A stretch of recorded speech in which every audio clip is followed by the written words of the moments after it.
Assalamualaikum semuanya. Kembali lagi bersama kami di channel Yusuf Denata. Channel yang membahas seputar informasi kripto. Atau yang akan kami bahas sekarang yaitu mengenai P-Network. Sebelum kami melanjutkan, jangan lupa untuk like and subscribe ya. Dan jangan lupa juga aktifkan notifikasi launchingnya, agar setiap kami upload video-video terbaru, tentunya kalianlah yang akan lebih awal menerima notifikasi dari setiap video-video terbaru kami. Oke, lanjut ke pembahasan. Sudut pandang digitalisasi rupiah XP Network. Telah kita ketahui bersama saat konferensi G20 di Bali, bahwa Indonesia akan menerbitkan rupiah digital. Rencana ini akan direalisasikan pada akhir 2022.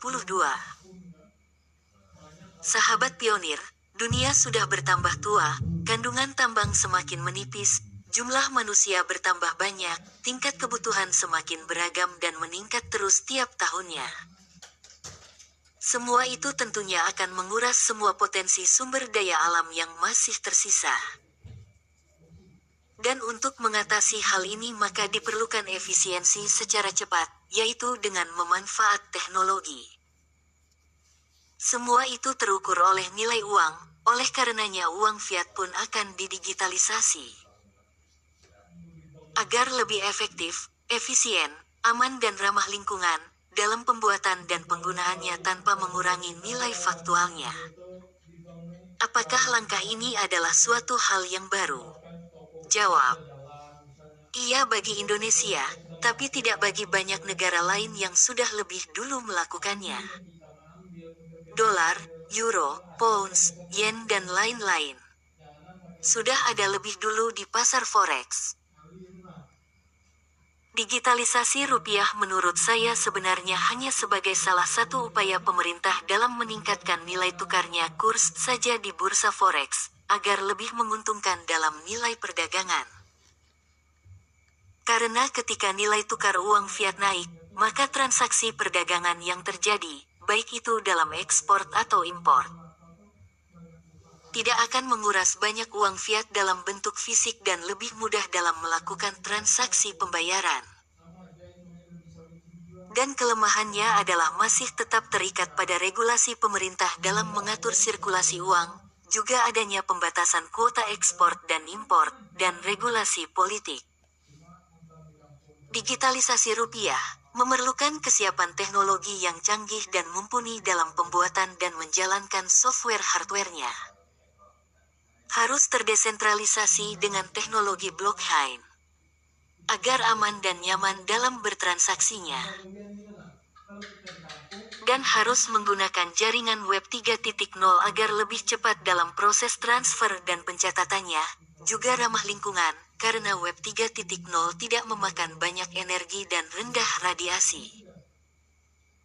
Sahabat pionir, teknologi seperti yang sudah saya sebutkan tadi, sudah dimiliki dan digunakan oleh P-Network. Dan jika utility market P-Network berjalan dengan sukses, bukan suatu hal yang tidak mungkin nantinya Picoin akan berkolaborasi dengan rupiah digital. Karena untuk transaksi besar, pemerintah tidak perlu khawatir terhadap inflasi nilai tukar rupiah dan tidak perlu khawatir juga terhadap pasokan uang fiatnya yang akan tergerus habis. Luar biasa hebat bukan? Ini adalah angin segar bagi P-Network, karena jika hal itu terjadi maka Anda bisa bayangkan berapa besar nilai satu Picoin. Dan saya yakin hal ini akan terjadi, karena tuntutan kebutuhan masa depan yang semakin maju dan beragam. Di mana semua itu membutuhkan dukungan yang mumpuni dan dapat diandalkan dari sebuah teknologi, agar dapat terselenggara dan terlaksana dengan baik. Ini baru satu negara, bagaimana jika sudah mencapai semua negara di dunia? Anda akan tercengang dengan nilai satu Picoin, bisa mencapai $1 juta Picoin. Bagaimana menurut Anda? Oke, kita lanjutkan ke pembahasan berikutnya. Silahkan disimak sampai selesai, jangan di skip ya agar kalian tidak gagal paham. Oke lanjut. e-network. Pertama, saat ini sudah lebih dari 65% pionir yang sudah lolos KYC, maupun yang sedang dalam proses verifikasi KYC. Yang sudah lolos KYC, dan sudah dicentang checklist nomor 7 pada Pi Mainnet, proses migrasi koin untuk ditransfer dari Pi Network ke dompet wallet Pi ditahan sementara. Mengantisipasi pioner nakal yang menukar barter dengan nilai rendah. Kedua, target bulan September tahun 2022, pionir KYC sudah mencapai 80%. Ketiga, setelah mencapai 80% ke atas, akan secepatnya untuk dilakukan open mainnet terbuka. Sebagai antisipasi market barter yang menukar Pi jauh di bawah konsensus. Keempat, saat mainnet terbuka, nilai Pi akan setara sesuai konsensus 1 Pi sama dengan $314.159.4,6 miliar. Kelima, sebelum akhir tahun sudah dilakukan mainnet terbuka.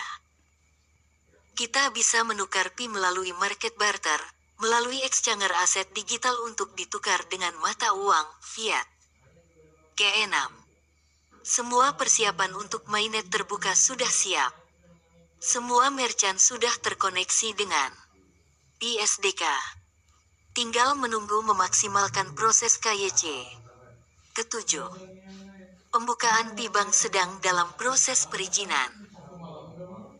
Dari Bank Sentral Amerika, maupun dari PBB akan mempergunakan Pi sebagai aset digital berlaku seperti USD, sebagai alat pertukaran global. Di Indonesia juga dipersiapkan untuk terkoneksi dengan Bank Indonesia, Bank BCA, Bank Mandiri, Bank BNI. Semoga semua bisa cepat terrealisasi. Para pioner dapat menikmati manfaat hasil nambang Pi bersama. Ingat, semuanya dapat terjadi jika sudah open mainnet. Dan bagi yang belum lulus KYC harap bersabar, karena setiap pionir dipastikan akan menerima undangan KYC, namun masih secara bertahap dan menunggu antrian. Harap dipahami ya para pionir. Semoga infonya bermanfaat. Sebelum saya akhiri jangan lupa like and subscribe dulu ya semua. Sekian terima kasih. Assalamualaikum.